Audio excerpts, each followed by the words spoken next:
Working on a 2000 Grand Marquis today. We're going to be doing some upper and lower ball joints.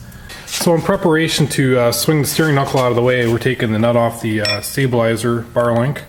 We're going to tap this pin out here.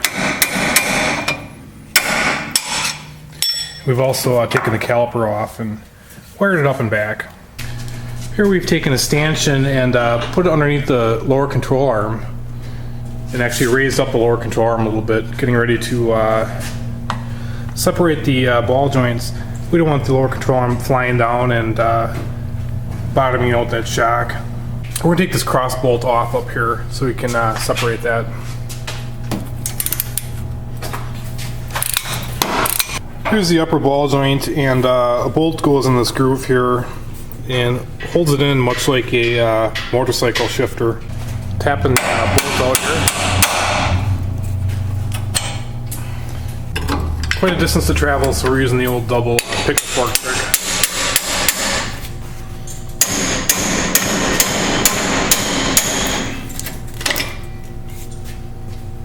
Be free?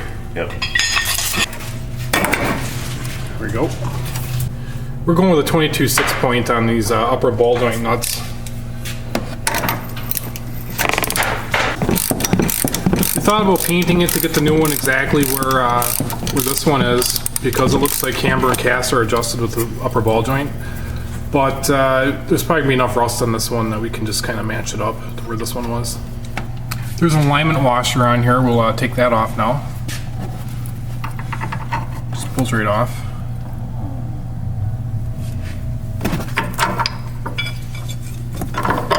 And the upper ball joint comes right off. We're taking a look at these washers, and if you turn the front one, you can see it moves that ball joint front to back, so that would be your caster adjustment. And if you turn the back one, it moves it in and out, so that would be your camber adjustment. Before we put the upper on, we're going to go ahead and take the lower nut off and separate the knuckle. And we're swinging it clear so we can get an easy press on it. 24mm socket. Here we're driving the pickle fork in the lower ball joint to separate it from the knuckle.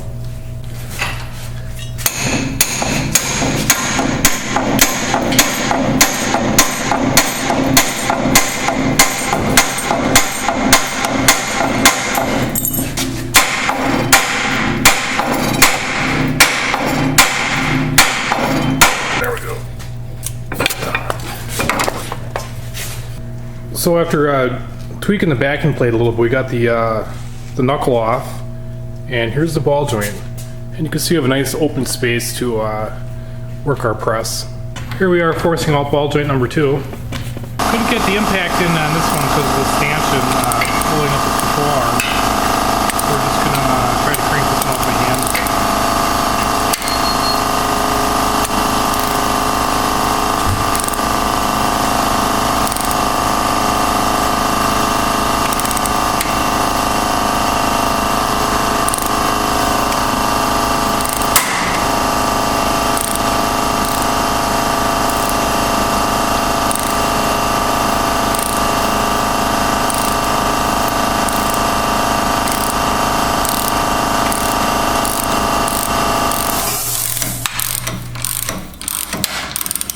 Here's our old ball joint. I'm going to measure it and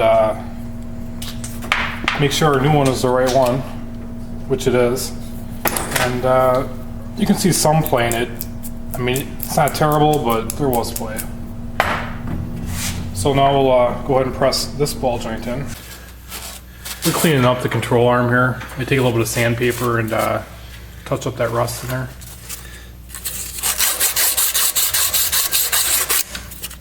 Here's our setup for pressing it back in, and we're just going to start it by hand.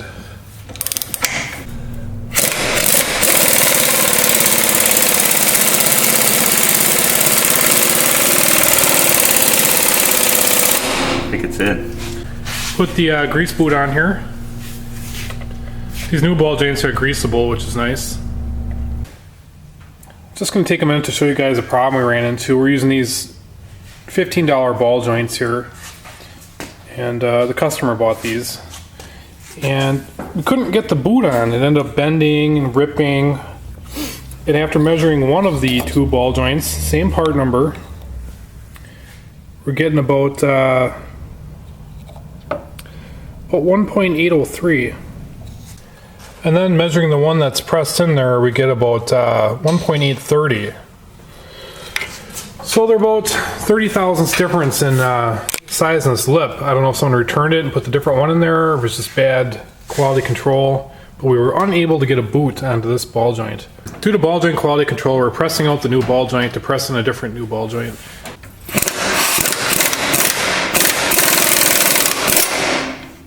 Here's new ball joint number 2. This is another cheap bolt, but this one actually has a boot attached to it. And we're going to press it in with the boot on it.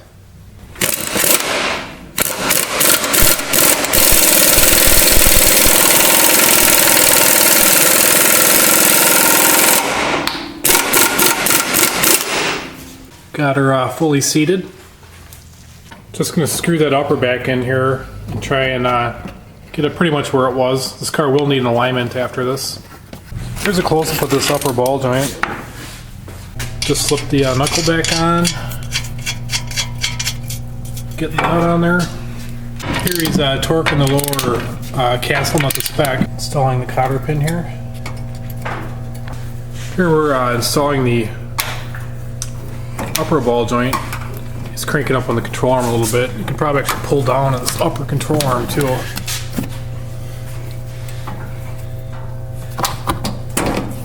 There we go.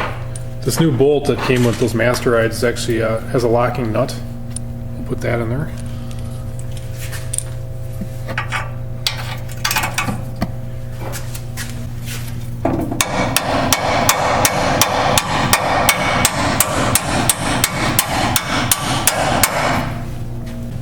And we'll get this nut torqued down to spec.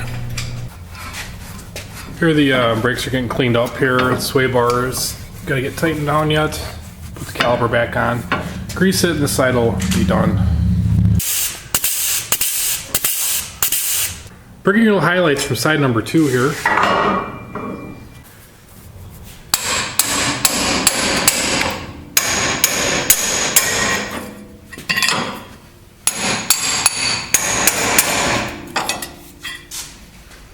Separating ball joint number 2.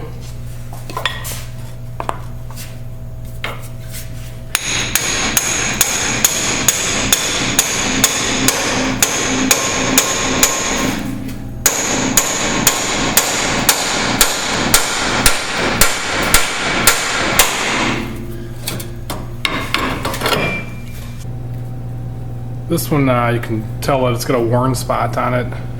Doesn't really move freely.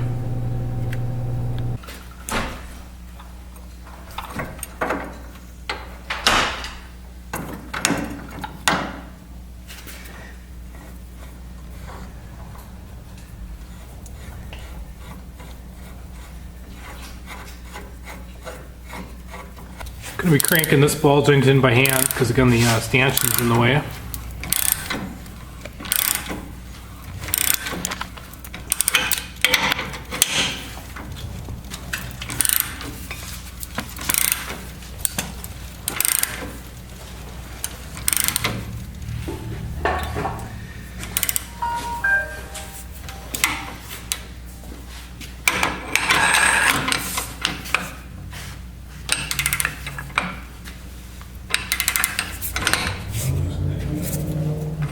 Going.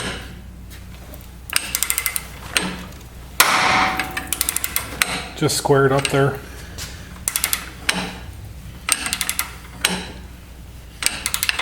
Looks like it's fully seated on that lip down there. Here he's installing the grease zerk.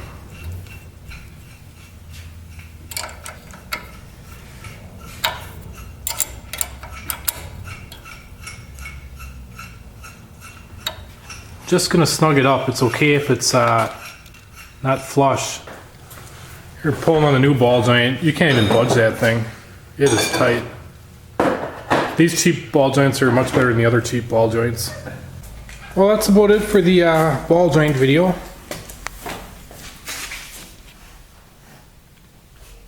Thanks for watching.